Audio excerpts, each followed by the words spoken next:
Hello guys, welcome to my YouTube channel. आज का video बहुत ही महत्वपूर्ण होने वाला है, इसीलिए सभी मिस्त्री, ठेकेदार, सिविल इंजीनियर, इंजीनियरिंग स्टूडेंट और जो लोग मकान बनाना चाहते हैं उनके लिए यह वीडियो बहुत ही लाभदायक साबित होगा। इसीलिए संपूर्ण ज्ञान प्राप्त करने के लिए वीडियो को लास्ट तक जरूर देखिएगा। यदि आप लोग मेरे चैनल पर फर्स्ट टाइम विजिट कर रहे हैं तो चैनल को सब्सक्राइब कर लीजिएगा। आज का टॉपिक है कि मकान बनाने में कॉलम यानी कि पिलर का कार्य किस प्रकार करावें। कॉलम में मिनिमम कितना सरिया होता है और कॉलम के सरिया का डाया क्या होना चाहिए।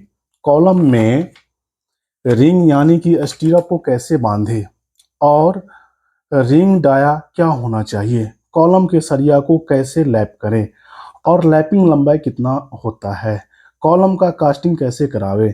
कॉलम कंक्रीट का तरह कितना दिन तक होना चाहिए। ये सब कुछ A to Z इस वीडियो में बताने जा रहे हैं। तो चलिए शुरू करते हैं। यदि पिलर आयताकार हो तो मिनिमम 12 mm का सरिया 4 संख्या में लगावे। यदि कॉलम गोलाकार यानी कि सर्कुलर हो तो मिनिमम 12 mm का सरिया 6 संख्या में लगाएं। 4 और 6 संख्या से ज़्यादा भी बार हो सकता है, ये डिजाइन के हिसाब से डिसाइड किया जाता है। कॉलम में रिंग हमेशा 8 mm डाया के सरिया से बांधना चाहिए। यदि 8 mm के रिंग से कॉलम को नहीं बांधते हैं तो जब अर्थक्वेक आएगा या कॉलम में क्रिटिकल लोड आएगा तो कॉलम बकल हो सकता है।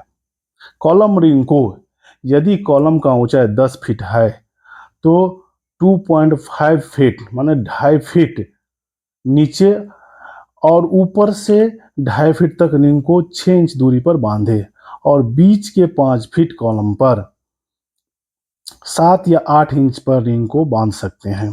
कॉलम सरिया का लैपिंग सभी जगह नहीं करना चाहिए, क्योंकि जब पिलर पर डेड लोड, लैब लोड या सुपर इम्पोज लोड आएगा तो पिलर फेल हो सकता है और मकान कोलैप्स हो जाएगा।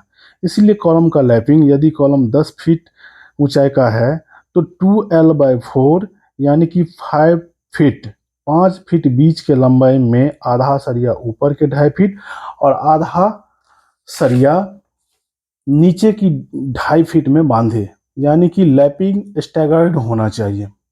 कॉलम में रिंग का हुक लेंथ डायमीटर के 10 गुना लंबाई के बराबर होता है। हुक को हमेशा 45 डिग्री या 135 डिग्री कोण पर बेंड करके रिंग बनावे। इससे कंक्रीट और रिंग में एंकरेज बढ़ जाता है और पिलर का स्ट्रेंथ भी बढ़ जाता है। कॉलम का लैपिंग लंबाई 50 टाइम्स डायमीटर ऑफ बार होता है। यदि सरिया 16 mm डाया का है तो लैपिंग लंबाई 50 × 16 800 mm होगा। लैपिंग के समय एक सरिया के ऊपर दूसरा सरिया को बेंड करके लगावें। इस साइड पर आप लोग देख सकते हैं मिस्त्री या ठेकेदार ने बहुत बड़ा गलती किया है। सभी कॉलम के सरिया को क्रिटिकल जोन में ही काट दिया है और लैपिंग लंबाई भी बहुत कम रखा है, जो कि टोटली रॉन्ग है। कॉलम में FE 500 और FE 550 डाया के TMT बार का इस्तेमाल करना चाहिए। सरिया हमेशा प्राइमरी मैन्युफैक्चर कंपनी TMT यानी कि थर्मो मैकेनिकली ट्रीटेड बार का ही इस्तेमाल करें। प्राइमरी मैन्युफैक्चर कंपनी का नाम मैं आप लोगों को नीचे बता रहा हूँ। ये नाम निम्न प्रकार से है, जैसे टाटा टिस्कन हो गया, जिंदल पैंथर हो गया, RINL हो गया, बीजाक स्टील हो गया, सेल हो गया, JSW हो गया, SR हो गया।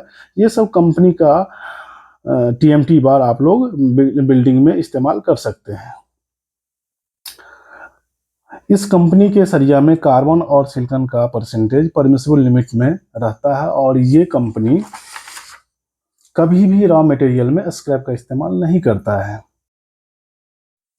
कॉलम को मिनिमम M20 ग्रेड यानी कि 1 cement is to 1.5 coarse sand is to 3 coarse aggregate के कंक्रीट से कास्टिंग करावें। कॉलम को एक बार में 1.5 मीटर यानी कि 5 फीट से ज़्यादा ऊंचाई तक ढलाई नहीं करावे। कॉलम को ढलाई करने में शेड की को बनावे, इससे कॉलम का ज्वाइंट स्ट्रांग होगा। कॉलम में उपयुक्त संख्या में 40 mm का कवर ब्लॉक लगाकर ठीक से निडिल वाइब्रेटर चलाकर कंक्रीट को कंपैक्शन करावे। इससे होगा ये कि कॉलम का कंक्रीट में हनीकॉम्ब नहीं होगा और कॉलम का स्ट्रेंथ बढ़ जाएगा। यदि कॉलम का ढलाई ओपीसी सीमेंट से किया गया है। तो कॉलम को गनी बैग लपेटकर कम से कम 7 दिन तक तराई करें। और यदि पीपीसी सीमेंट से कॉलम का ढलाई किया गया है तो 10 दिन तक तराई करें। तराई करने से कंक्रीट यानी कि कॉलम का स्ट्रेंथ बढ़ जाएगा। कंक्रीट में पानी मिलाने के आधा घंटा के अंदर फाइनल प्लेसिंग कर देना चाहिए, क्योंकि सीमेंट का इनिशियल सेटिंग टाइम 30 मिनट यानी कि आधा घंटा होता है। यदि 30 मिनट के बाद कंक्रीट का इस्तेमाल करते हैं तो कंक्रीट का बॉन्ड टूट जाएगा और कॉलम कमजोर हो जाएगा। आप लोगों को कॉलम के बारे में बहुत कुछ पता चल गया होगा। तो मैं आशा करता हूं कि इस वीडियो को देखने के बाद कॉलम का काम आप लोग ठीक से करवा लीजिएगा। यदि यह वीडियो आप लोगों को अच्छा लगा हो तो मेरा चैनल सब्सक्राइब कर दीजिएगा, ताकि आगे का वीडियो आप तक पहुंच सके। वीडियो को लाइक और शेयर कर दीजिएगा।